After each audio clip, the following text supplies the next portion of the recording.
Due to the recent shootings, there have been a lot of discussions and arguments about the ownership and possession of firearms by American citizens in this country. If you have a lot of these political groups connected to your Facebook, you've probably seen a lot of the argument that the same thing can be said about guns and cars. A lot of the pro-gun advocates say that, well, guns are just objects.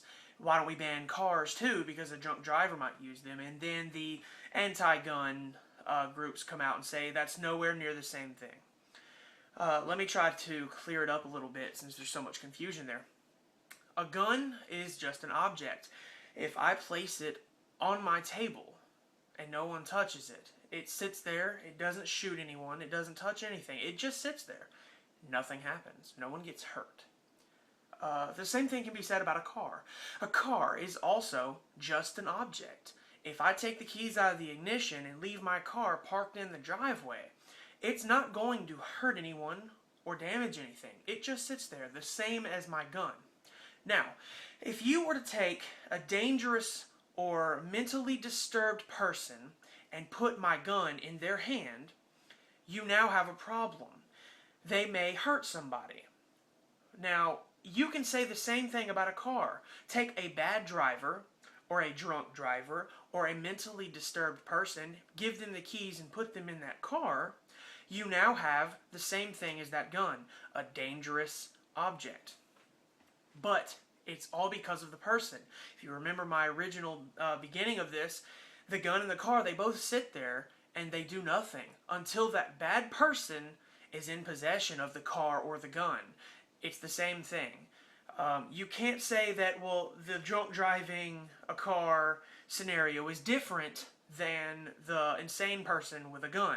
It's the same thing. It's a bad person using an everyday, normal item that is not dangerous when it just sits somewhere, and then putting it into the hands of somebody who is dangerous, and then it becomes something dangerous. What we need to focus more on is, basically the way we are mentally. Change the mental thought process of society.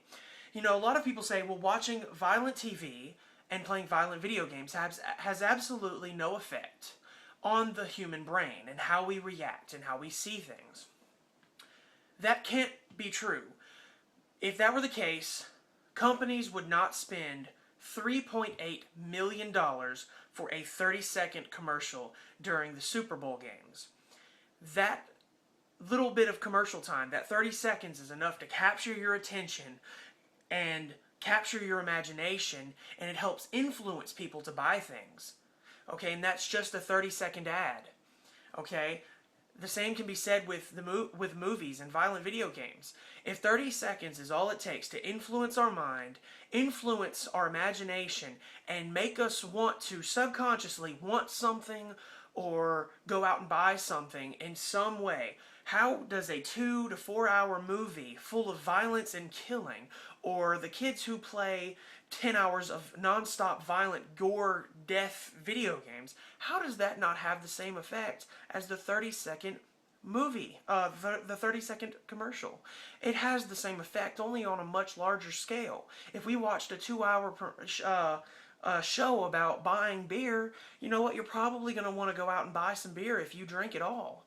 If you have any type of violent tendencies or a violent past or anything about you that would make you ever want to do anything violent, or if you're just in any way a human violence is human nature, per se. That's a whole different video. The point is, the cars and the guns and all this chat about violence, we need to stop worrying about guns themselves and stop worrying about the cars themselves. We need to stop worrying about these issues. These are our rights. These are our God-given rights protected by the Second Amendment that these federal officials want to go after. There were more deaths by bare fists than there were by so-called assault rifles in 2011, according to the FBI crime statistics. Why aren't we banning fists? The facts speak for themselves. Yes, people get killed with guns. It's just part of society. People get killed with fists more often, though. My point is, there were some 26 or 36 kids that were killed in 2011 from guns. What about the 15 million that starved to death? Let's start working on our social problems. Stop worrying about the things that the society has in general.